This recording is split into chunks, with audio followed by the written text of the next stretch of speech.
Eeny, meeny, miny, mo. Catch a porter by the toe. If he hollers, let him go, lest his load will fall down low.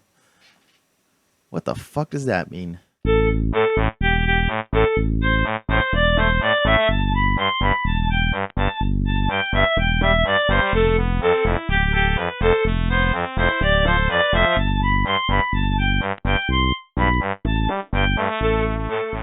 Welcome to the Goose One channel. This is the first episode of Name Pending. You'll see it on screen if I come up with a good one. The most Dunning-Kruger pilled place on the internet. And today, in the shadow of Death Stranding 2 finally releasing, though I haven't played it yet, so don't spoil me, I want to talk about that first game in the franchise, Death Stranding 1.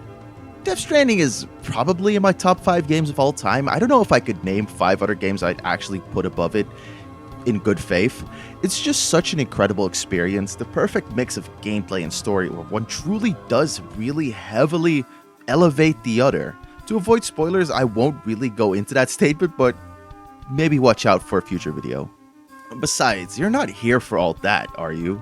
You want to have an answer to the question in the title up there. So, how much could a real-life Sam Porter Bridges actually carry on his back?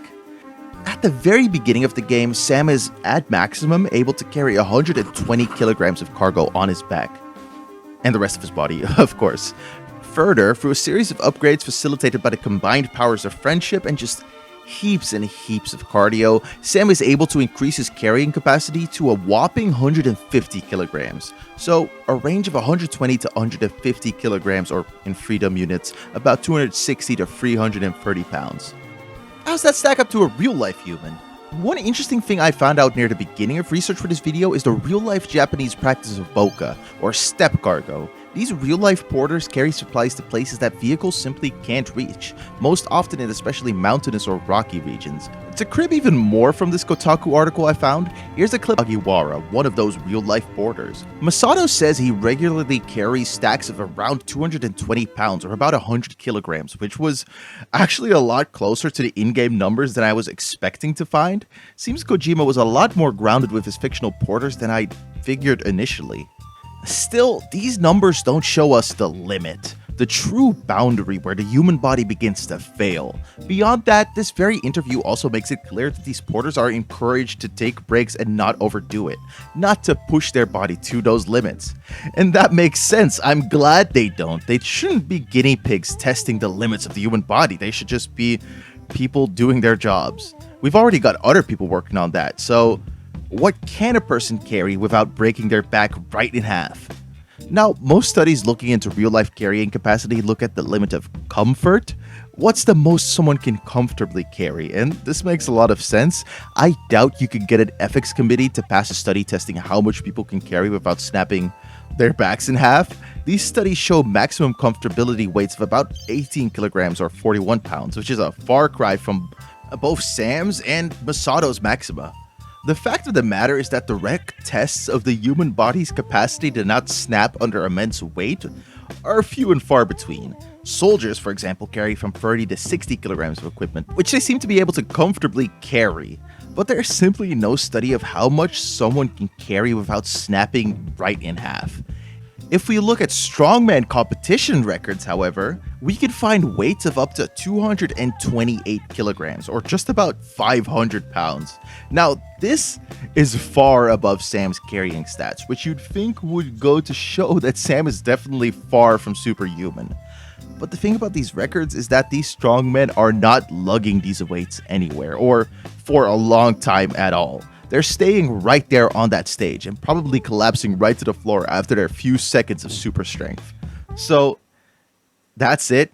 Humans can at max carry about 100 kilograms of weight, which is just below Sam's max of 120 at the start of the game, and still a big cut below his body's maximum of 150 kilograms. I mean, sure, these metrics are, of course, still below the strongman records, but like I just emphasized, these guys are not carrying these types of weights around the country to reunite the UCA. Realistically, they'd probably be able to reach just over Sam's max weight, if not slightly higher. Which is cool.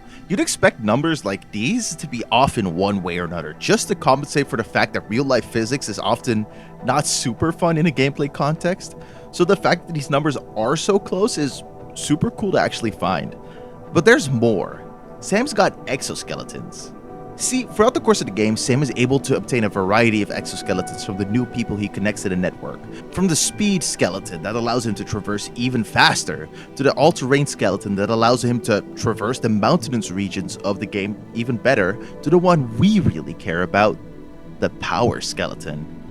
So, to cut a long story very short, a max level power skeleton can raise Sam's lifting strength by a whopping 180 kilograms, bringing his max capacity to a total of 330 kilograms.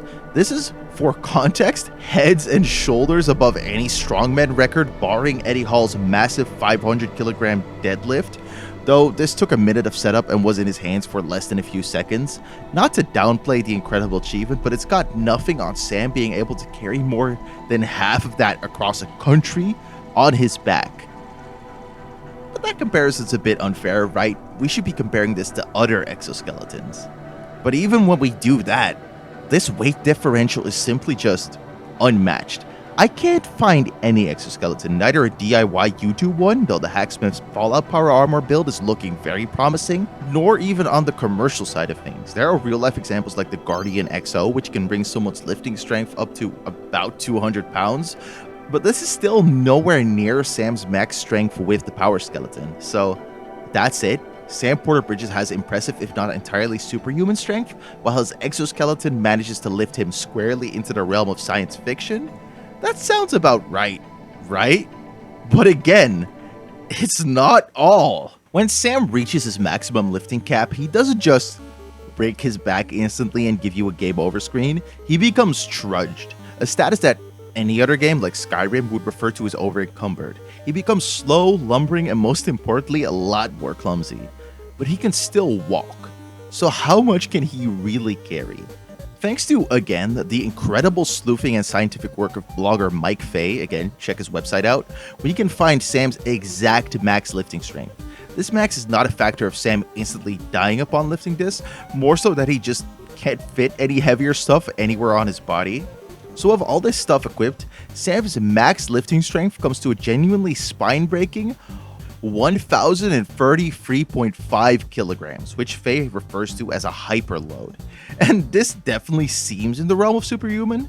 This is far stronger than Eddie Hall's or any modern powerlifter or strongman's world record, but is actually surpassed by Louis Cyr's almost 2,000 kilogram backlift, though Cyr is popularly referred to as the strongest man who ever lived.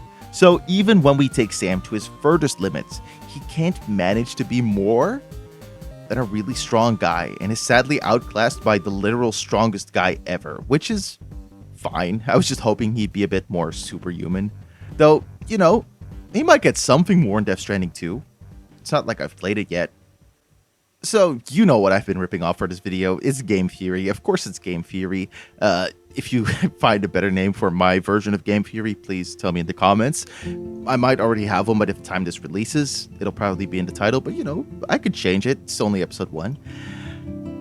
I don't want to extend this outro more than I really need to, so I'll just say this. I think Modern Game Theory is fine. It's just a very different channel than the one I grew up with, without that focus on science in video games. And that kind of sucks in my opinion, because it's what got me interested in science in the first place and eventually ended up with me starting this biology degree. So I don't know if I'm going to be making this a full series. I do really like doing this. I really like making this video. But if I do, it's with one goal in mind: to look at the science behind video games and nothing more. And with that said, my throat's getting dry, so I'm ready to log off. Hope you enjoyed. Be sure to check my Patreon, and I'll see you guys in the next video.